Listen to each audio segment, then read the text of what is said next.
Welcome to the Meditation Conversation, the podcast to support your spiritual revolution.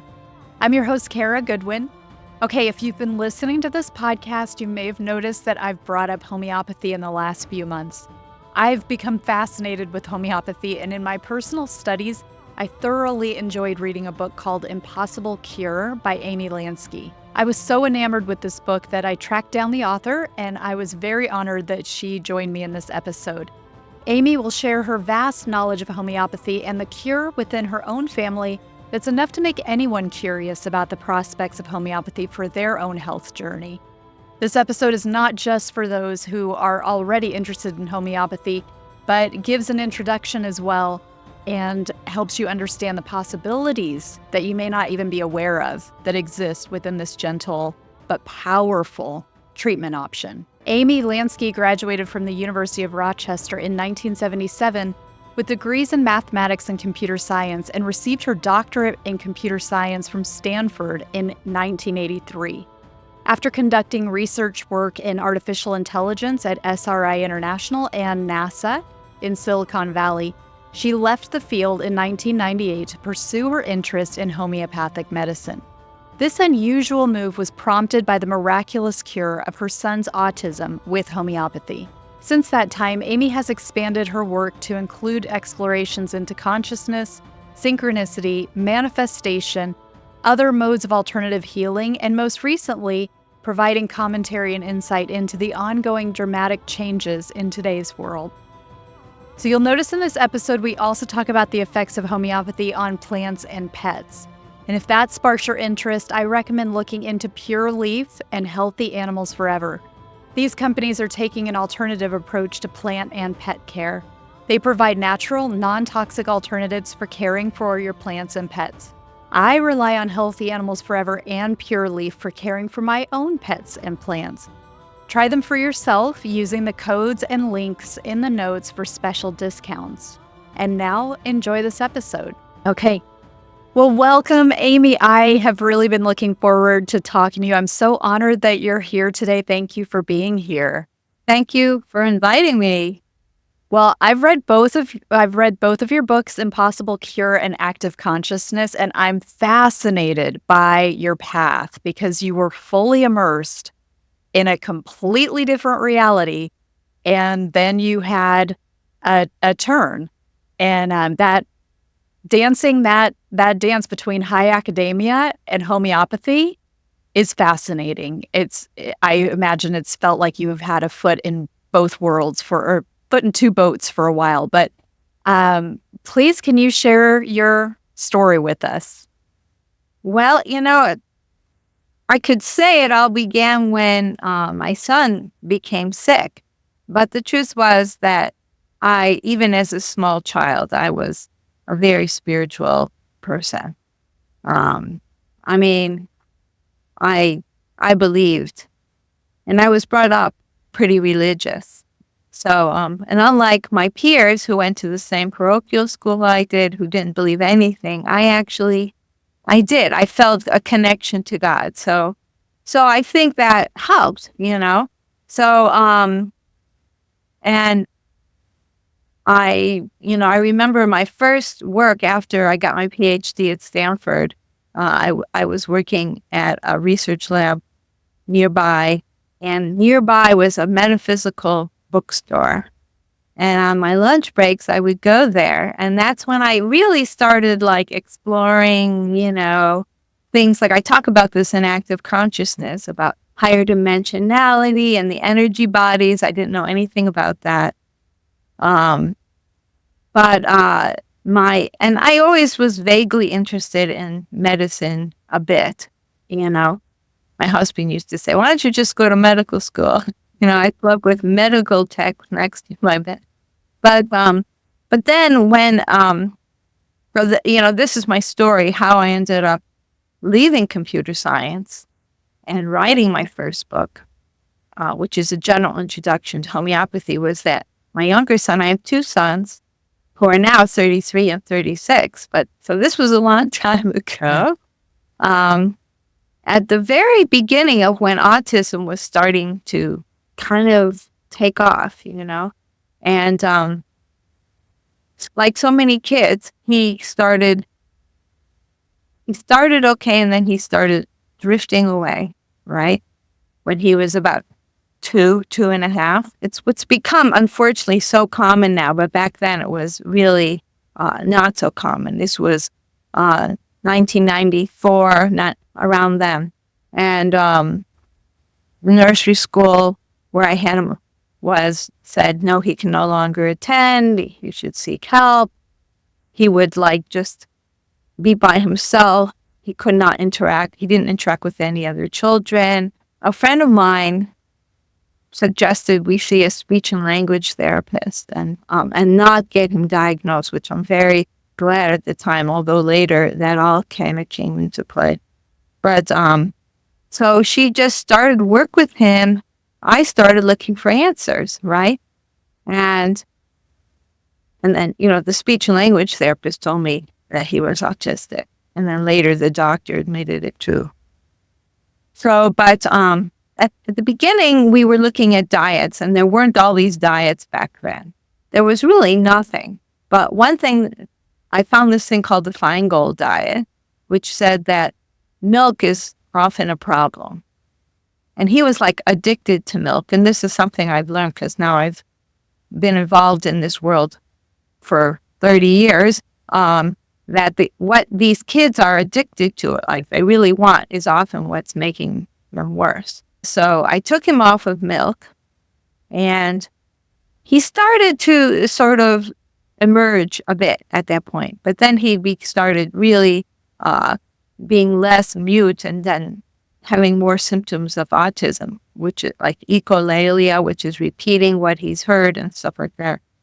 At the time, too, there's a alternative parenting magazine called Mothering Magazine. I don't know if you ever heard of it.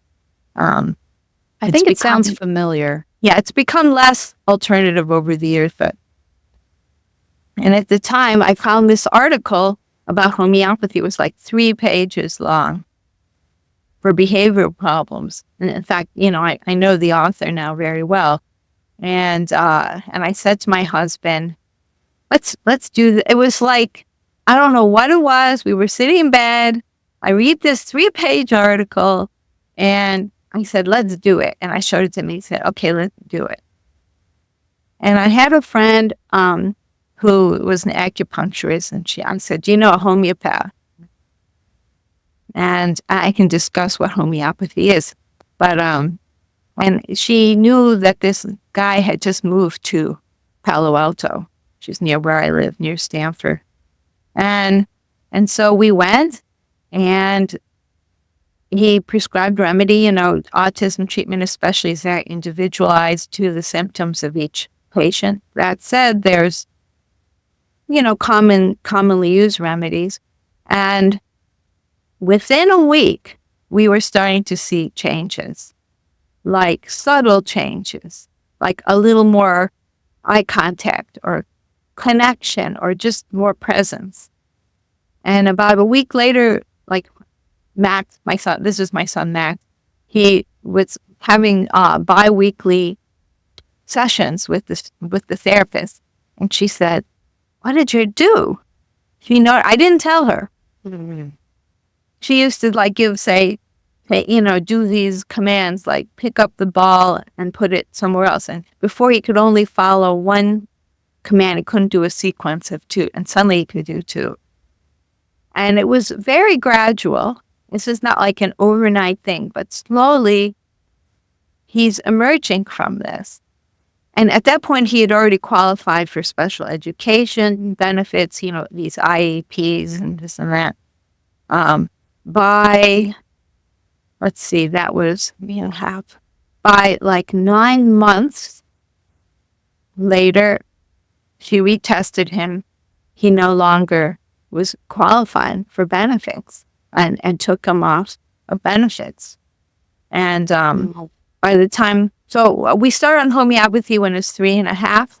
By the time he was 5, he was, I actually didn't put him in this private school that my other son went to till 1st grade. But as he changed, he was behind emotionally and behaviorally. So I had to switch schools for him because they didn't understand what was going on with him. Anyway, finally, by first grade, he was in mainstream school. And there were still, like, a lot of these kids who are recovering, they might move from autism into sort of learning disability thing. Like, he would miss, audio instructions sometimes.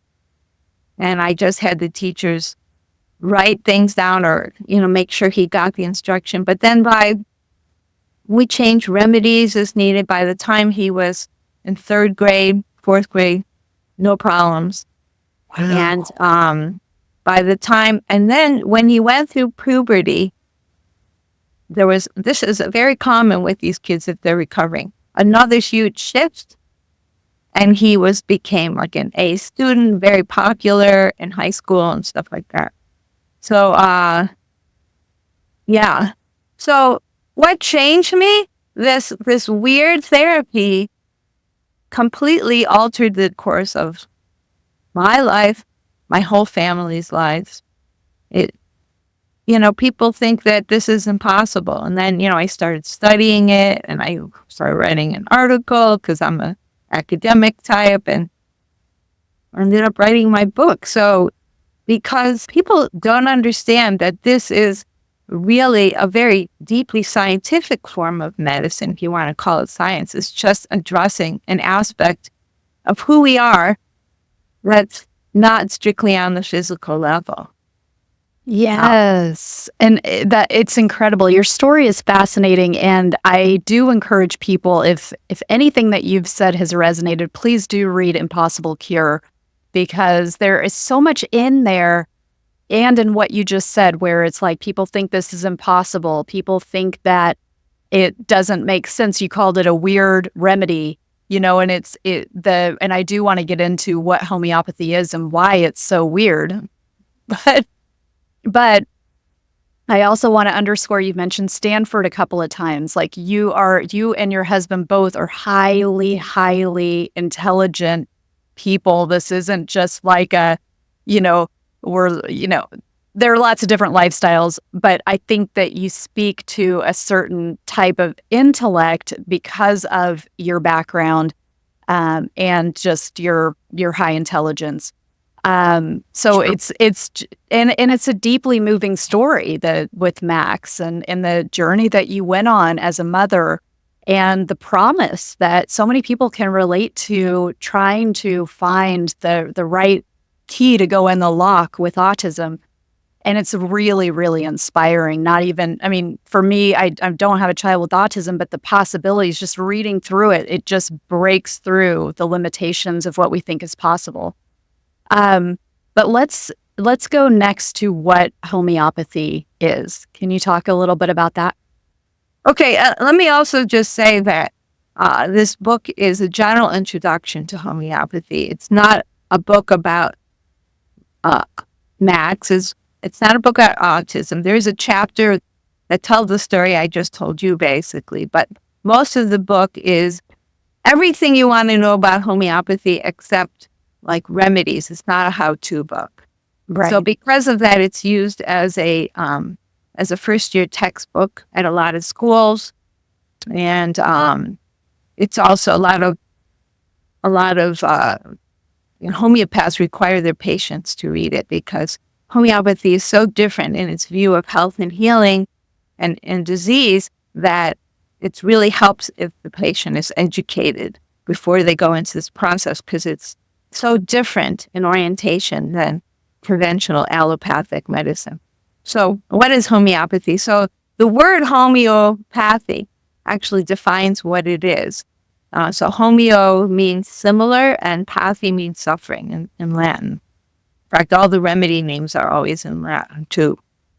And so the general principle of homeopathy is that, in fact, in conventional medicine, it sort of catch can, what is used to treat what. Sometimes they don't even know why it works. In homeopathy, there's a single principle of therapeutics, which is that if a substance can cause symptoms in a healthy person, then it can cure those symptoms in a sick person.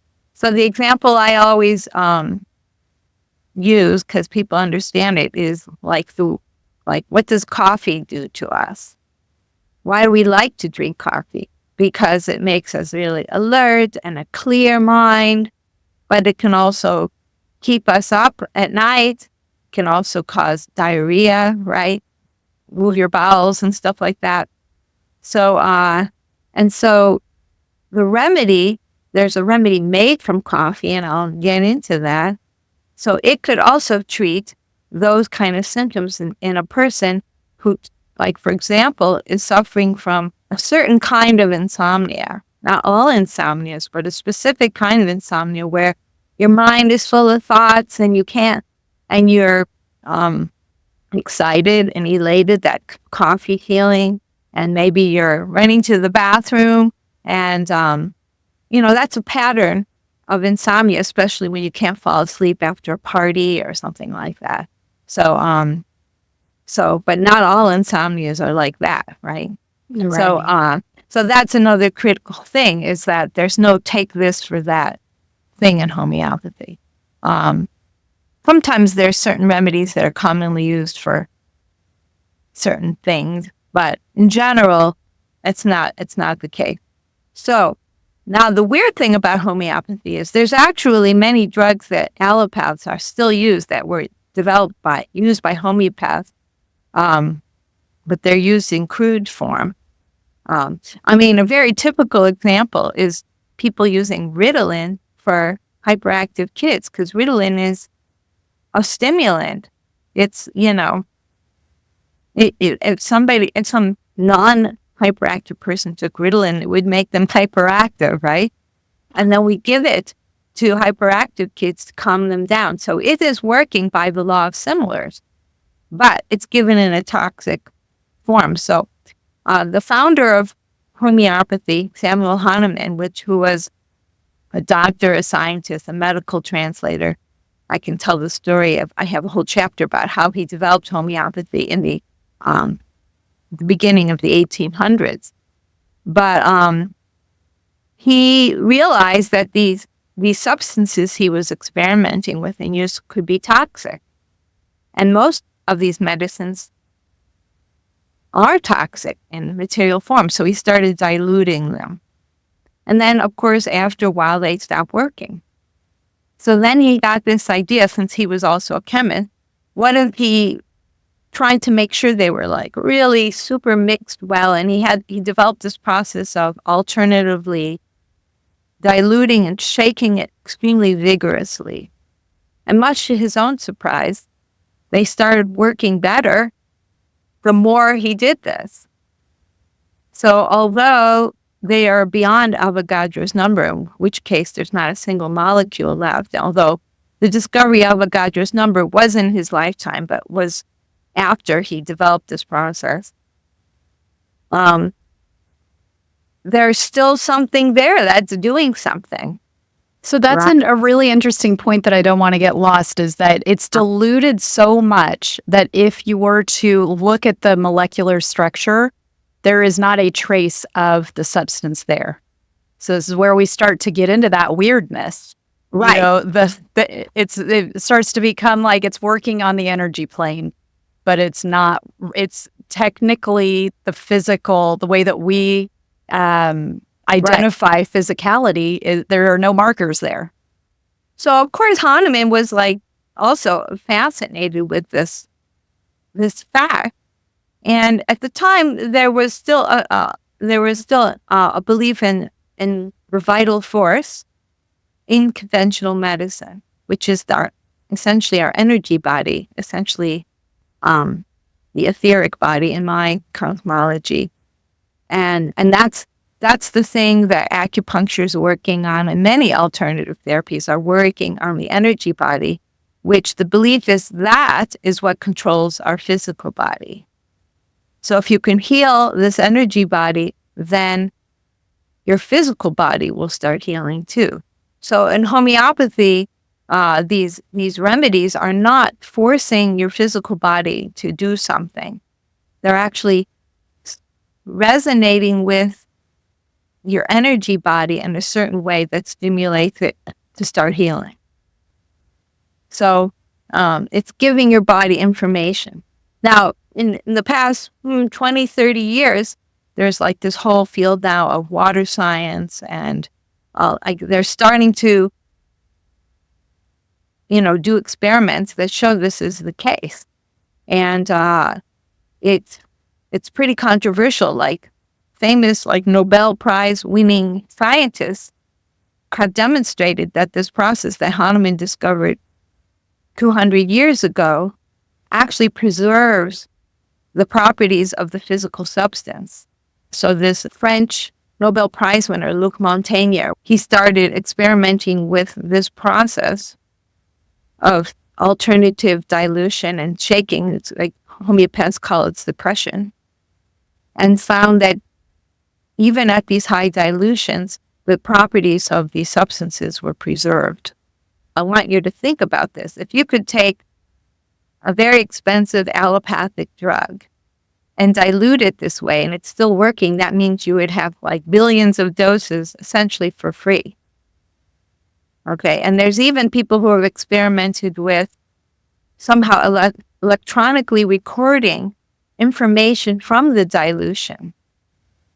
Really? And then transmitting it like through email or sound and seeing if it works. And it does. And so you can transmit, I mean, this is pretty far out even for homeopaths, but transmit a remedy through sound. Yeah. So, or embed this energy in the water somewhere and then just take it. So this is pretty far out, but all of this is pointing to the fact that Hahnemann was right. It's working. So what's amazing is that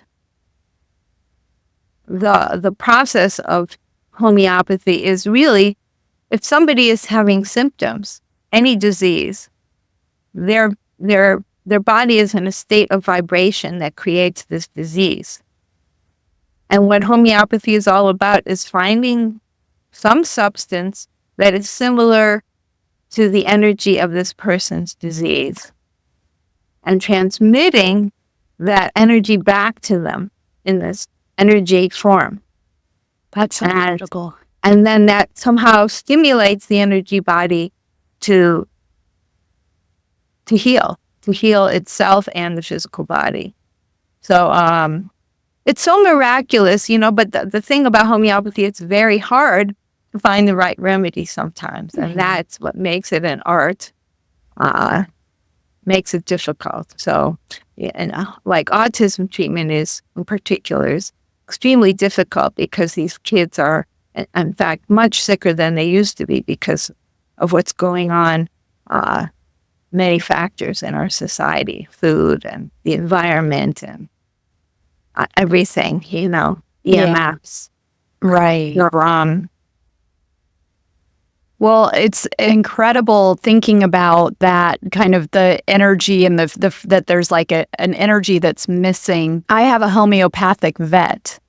And because, when we start talking about this, naturally, I think some people think, placebo effect, which, placebo effect is amazing. That's just further proof that the body can heal itself if the mind is on board. Right. But I have a homeopathic vet, and my dog had a little cyst on her ear, a little bump on her ear. So I sent him a text, asked him for his advice, and he said silica. Try silica. I was going to say silica. Oh, there you go. He's like, just offer her the water and do it again, once a week until she's better. And so I'm like, well, how am I going to get her to drink this water? How am I going to make her drink it, quote unquote. And I put the water down and she just drank it right away. And I'm like, okay, well, that was easy. And so I waited a week and I offered it to her again. And this time she wouldn't take it. And so I did it a little while later that day again, like, well, maybe she wasn't thirsty. Try it again. Wouldn't drink it. Or maybe she had a little bit. I can't remember. Offered it to her another week later. She wasn't interested. But the mark on her ear, it did decrease, and it eventually went away. It took it wasn't like instant. Maybe it took a week and a half where I was kind of like, is it? I think it might be getting better, but it was like, I don't know. And, but yeah, it completely went away with essentially one dose. And maybe she took a little bit that second week. But my dog doesn't have a placebo effect. She had no idea what she was taking. She didn't, as far as I know, she didn't know she had anything on her ear anyway. So I just offer that story. I was fascinated by the results. And it's just this, we're working on the energy level, and it's a different type of remedy than we get with allopathic medicine, but it's highly effective. I would love to hear if you can share a little bit about why aren't all doctors homeopaths? If we know how effective it is, it's been around since the early 1800s. Why is it so fringe? Yeah, well, you know what? It didn't used to be fringe in this country, in the United States. So, yeah, so I can go a little bit into all that, but I just got to say, first of all, homeopaths are the ones who actually came up with the idea of a placebo-controlled trial, because everybody was very skeptical back in the 1800s. But there's a lot of homeopathy that's done on farm animals, and now even on plants too. Yeah, and babies and things like that. It's just not placebo. And after you've had an effective remedy, you're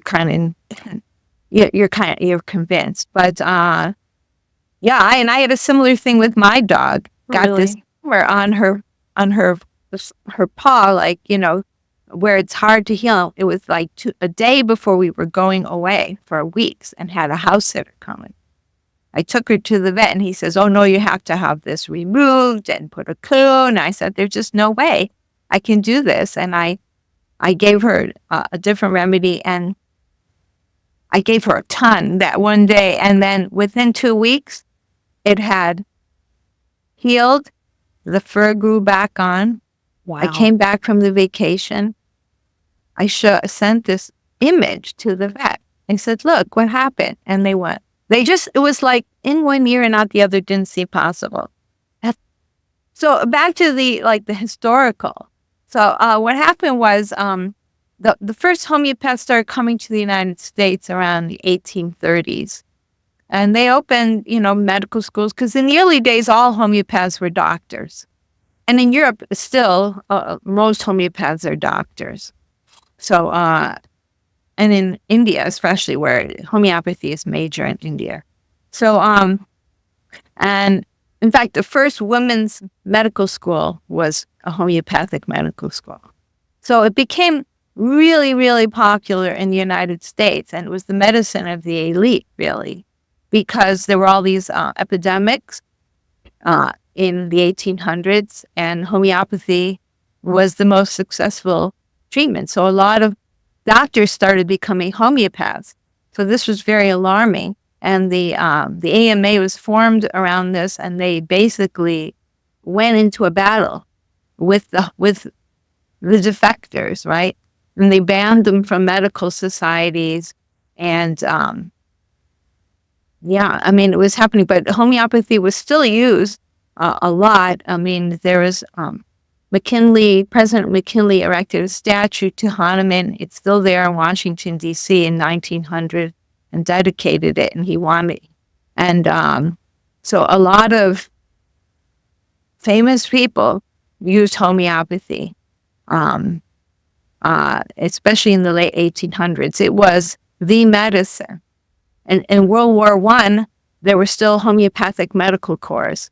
And in the 1918 flu epidemic, the homeopaths had a really fantastic record of treatment. And there was a hospital outside of New York City where they had virtually no deaths from the epidemic. And so then what happened is that the pharmaceutical industry started burgeoning. And they went after homeopathy as well as what was called eclectic medicine, which is similar to naturopathy, sort of everything, grab bag, and went after chiropractic, osteopathy, every alternative form, and tried to get rid of it. So by World War II, most of the homeopathic medical schools, or all of them, because there were about 20, including some that were very famous, the Hahnemann School in Philadelphia, were converted to allopathy. Wow. And so there's this history of animosity, the research of people like Luc Montagnier. You know, he was banished. He lost his laboratory in Europe, had to go do his research elsewhere. And he started talking occasionally at homeopathy conferences. This happened to a couple other scientists who ventured into this area of the ultra dilutions. So, you know, I really don't know what's going to happen, but I think it's about money and power and territory. And and now what's happening, unfortunately, you know, the FDA was created in the early 1900s, and the person who wrote the legislation, I think it was 1938, was a homeopathic doctor who was a senator. And so they knew that homeopathic remedies are sort of in a different category because they're inherently non-toxic because they're of the dilution, at least at a high dilution. Mm. And so they had a separate protected category. And now the FDA is trying to say, oh, no, they aren't protected. They have to go through the same drug testing as other things, which isn't possible because homeopaths, these pharmacies are small. They can't afford to do major drug tests. So they are starting to try to remove our access to homeopathic remedies. Mm-hmm. And people in the homeopathic community are very alarmed about this. Interesting. So homeopathy started making a comeback in the 70s because there were a lot of hippie doctor types who were starting to learn about it, and they went and started studying it and practicing it. And then it started, and then there was schools forming, and it just has grown since the 70s here in the United States. Yeah. Well, so with that history of, you know, the defense of mainstream against homeopathy, with all of your time that you've been in this homeopathic world and being a prominent voice within it, have you found that within your own experience that there have been any like witch hunts or have you been on the end of any of that? Kind of, not terribly, but I mean, first among my friends. Really? You know, I was, embedded in the whole world of Silicon Valley. My husband and I are both PhDs in computer science, and we were, I lived there from 1977 until I left 2 years ago. So we know all these people, and some people just couldn't, they thought I joined a cult. They didn't understand, some people would try it, like closer friends, and it will go to a homeopath, but they just don't understand it. That really, they just think it's like going to another doctor and taking whatever they're supplying, right? So it did shift our perspective of reality in a fundamental way. Both of, our whole family, my husband, and we started hanging out with different people. Yeah. So we did sort of drift from the high-tech world, but we were still, like, we had the party house of Silicon Valley in the 80s, our house, and we were in nerdy rock bands, and we just had a wonderful life there, but Silicon Valley itself has changed. It's not the place it was back then, and it's overtaken now by, it's just about money now, and all the hippie glory days of the Bay Area are completely gone, and the whole Bay Area is essentially Silicon Valley now. So yeah, it just didn't fit us anymore for various reasons. We decided it was time to get out. Yeah, that makes sense. Well, and then you have your other book, which is Active Consciousness. So I really enjoyed this book as well because it is exploring the etheric, the spiritual side. And I can completely understand how an interest in homeopathy then cascaded into active consciousness. But tell us about this book and what made you want to write it.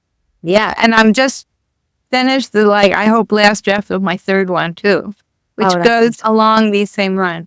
I think I'd say in active consciousness that it was about the time that Impossible Cure came out that I started being interested in this idea of higher dimensionality, higher dimensional space as being an explanation for psychic phenomena and homeopathy and all these other kind of weird things.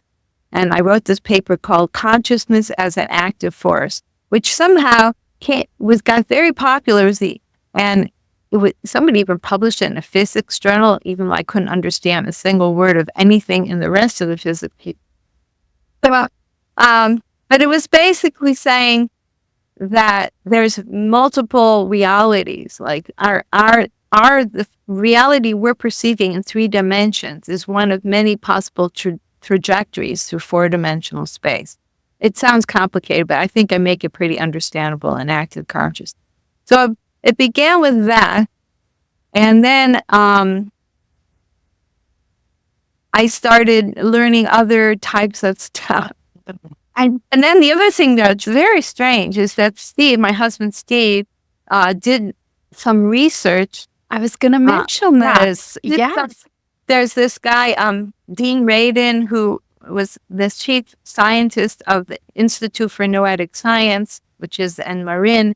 And I just, through weird circles of synchronicities, really, we got to know Russell Targ, who does remote viewing. In fact, Russell Targ's daughter, who sadly passed away, and I both went out with the same guy, Brad. Oh my God. And then Steve implemented some of their experiments. Isn't that wild? At this research lab. It was a presentiment experiment where, I can describe it briefly, where they would, attach electrodes and everything to people and then show them randomly pictures of either disturbing things or calm things. And then if it was a disturbing thing, they'd hear a disturbing sound as well. And of course, once they saw this image, all their readings got wacky. But what was amazing was that it would start before they saw the image. What I love so much, this experiment comes up a lot in my world, and almost to the point where it's like, is that an urban legend? Did that actual? No, I don't know. Right. And then I'm reading your book. I'm like, oh my God, her husband was part of this amazing study. Well, in fact, he said nobody inspected his code better than this because it had to be incontrovertible. I mean, it's like a microsecond or whatever before, but they, But they were having the physiological symptoms, like let's just say sweaty palms or whatever it is, like increased perspiration or something or brain activity. But it was happening right before the image showed up. I mean, just think about that. Well, so incredible. So I started learning about all of that. And then I started reading the writings of Gurdjieff and Rudolf Steiner and the energy bodies and stuff like that. And I just realized I had accumulated all this information. So that book, Active Consciousness, was my attempt to weave it all together and unify it around my model a little bit. And then also tie it into how does manifestation work? Because you're basically choosing which path into the future, which trajectory through 4 dimensions you want to go in. So it's like my grand theory. It's very there's a lot of information in that book, and but one thing about my writing is somehow I'm able to take really complicated stuff and simplify it. Yeah. So That was true in Impossible Cure. I'm not sure how much I succeeded in active consciousness, but Yeah. and I guess, can I talk a little about my third book? Yes, please do. So I'm hoping it'll appear early next year. We'll see. And in a way, it's all delving into both subjects again. So it's divided into two halves. The first half of the book is my view of all the energy bodies, what their functions are. I was really influenced by Huna, which is a form of knowledge based on Hawaiian shamanism and their views of the energy bodies and what their functions are and stuff.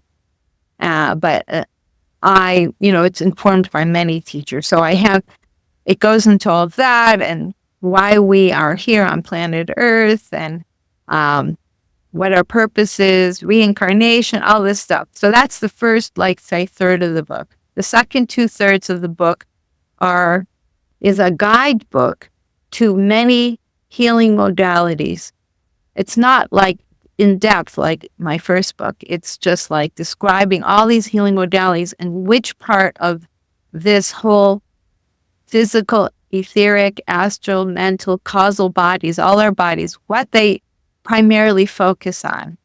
And then it gives guidelines for, given your symptoms or whatever you're experiencing, what's a good place to start to explore other therapies. And really my purpose is that I predict, we'll see, that, conventional medicine is sort of going down the tubes.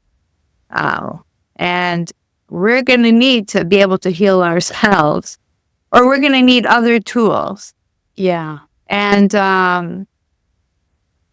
so that's sort of one of the underlying premises of the book, is how to heal.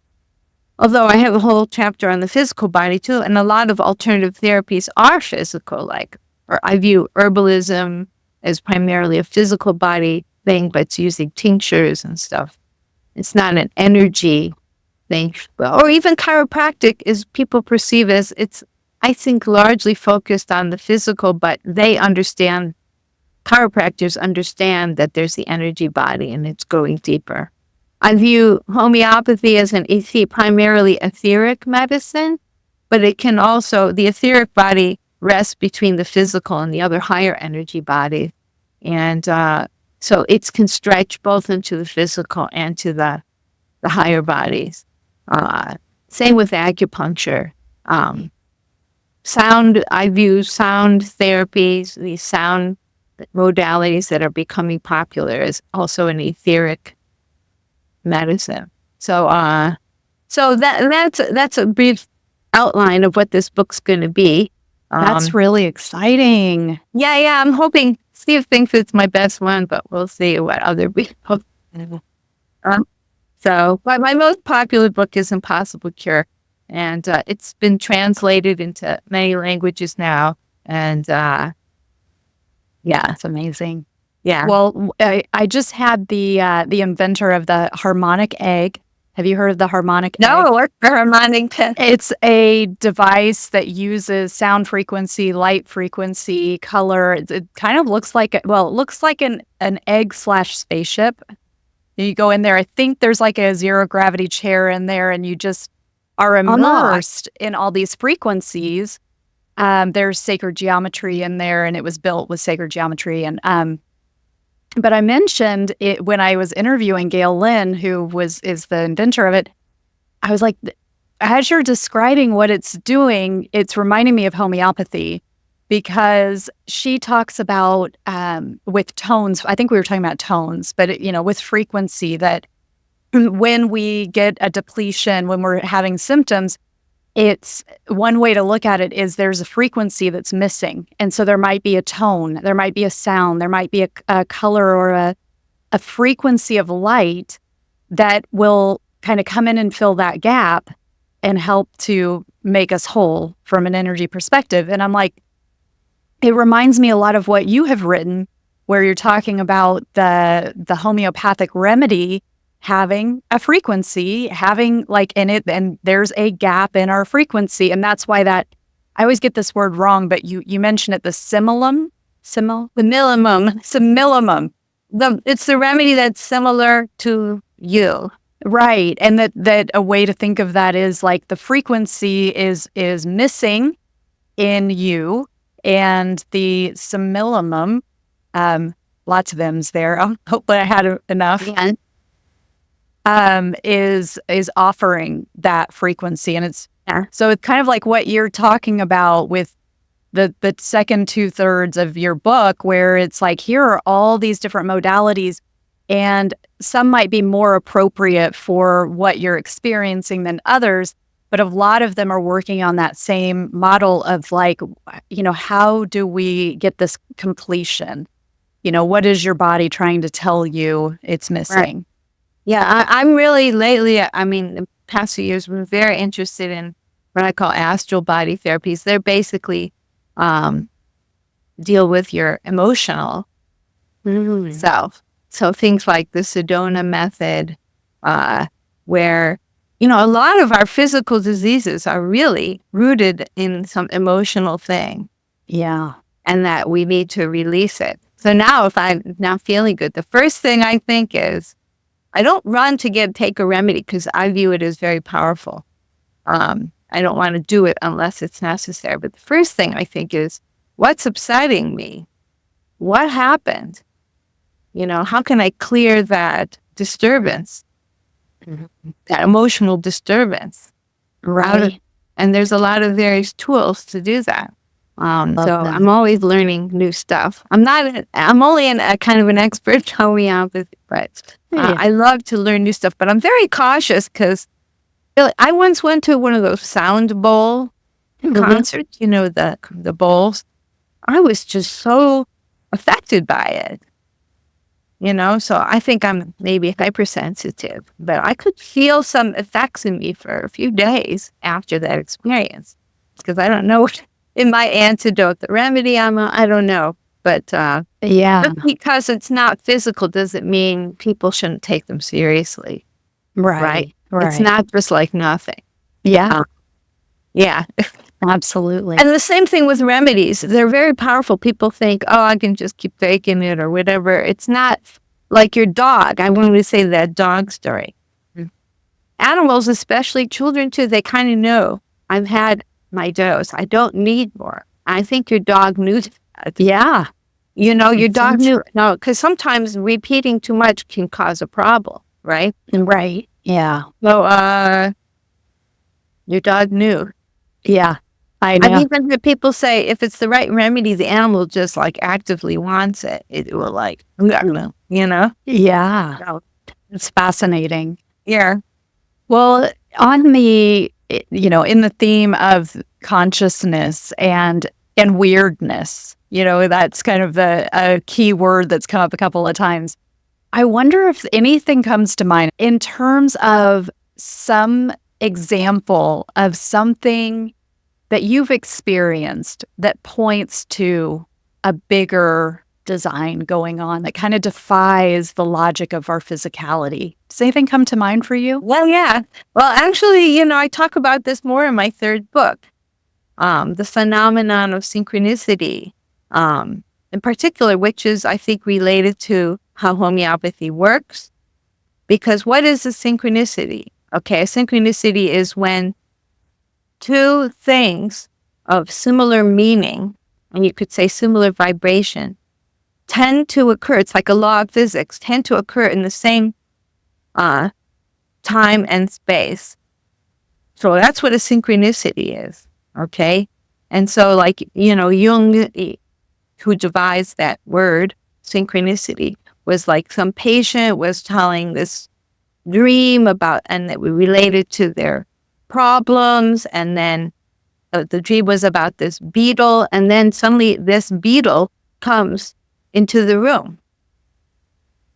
Okay, so that was a synchronous because they were in this energy of this frequency, this meaning zone, and then they attracted this beetle to that thing. So like when my husband and I went on the road to leave California, we drove the country for 7 months, and we decided when we went off, okay, we're going to listen to the various weird synchronicities that happen. And, these kind of things, once you look for it, they happen more and more. You don't want to go off into like just imagining everything is a synchronicity, but they're always, there's things that just seem so unlikely. Actually, something happened last week. A friend of mine in California, her birthday was Sunday, and I went online and I ordered a gift for her. And just like within 5 minutes after I did that, and I hadn't talked to her in months, and she doesn't do email or anything. I always talk to her on the phone. And within a few minutes, she butt dialed me. I was like, wow. Yeah. Oh, another example is like if you're really connected to somebody. One time, I have a friend in Hawaii, and at one point I hadn't been there in like 2 years, and I don't talk to her much. She's totally off grid. She also only uses a telephone. She doesn't have even a computer or a cell phone or anything. And we decided to go. We made the reservation. And then the next day she called me and she said, "You're coming." Wow. And I hadn't talked to her, seen her in 2 years. Oh my gosh. Wow. Well, Yeah. and you taught in active consciousness, I think it was when the whole story of how you even met Steve, your husband. Yep. Yes, I mean, that was mind blowing. Love you. Like, I really recommend your viewers read this book called Journey of Souls. Michael Newton. Yeah. That book, it was actually after I wrote the first draft of my third book, and one of the people who read a reviewer said, "You should read this book." And that book really influenced Steve and I and helped us realize why we had signed up to do this, to leave our home, and we're not young, and do this thing and relocate.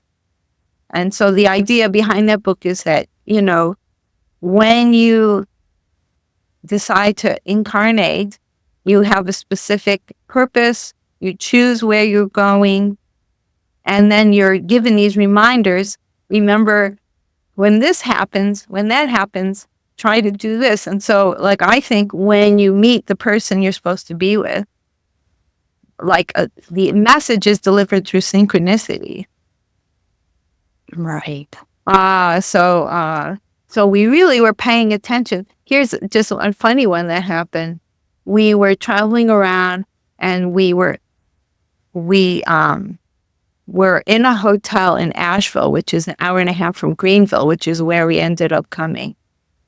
And we didn't like Asheville. And suddenly we were supposed to be there 3 nights. The third day, the entire water for the hotel was broken. Nothing. There was no water. So we couldn't flush the toilet. We couldn't do it. There was like nothing. And it was the afternoon of the third day. And we said, well, okay, this city is kicking us out. We don't like it. It doesn't like us. Okay. So we rebooked and we went to Greenville a day early. And then we loved it. It was like, oh, good. Well, that certainly influenced us to like it, Yeah. We actually came back and made our final decision, but later for not another trip.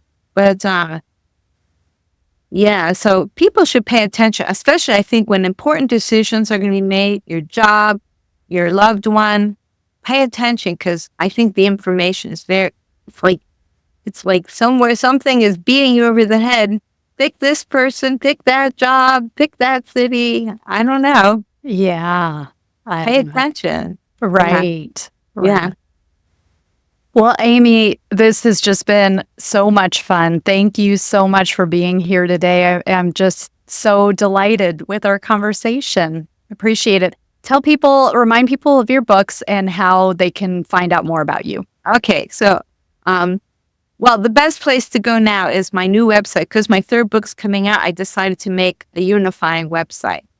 So it's amylanksky.com. So it's still a little under construction, and the other sites are still there, but they're kind of old, and I built them like 20 years ago by myself as a computer. And which one looks a little more professional, amylanksky.com, and it has my blog and pointers to my books, Impossible Cure and Active Consciousness, although there are sites, impossiblecure.com, activeconsciousness.com. And and there's a newsletter. You can sign up for the new Amy Lanksy newsletter, because I used to have 2 newsletters. Now they're going to be 1 newsletter.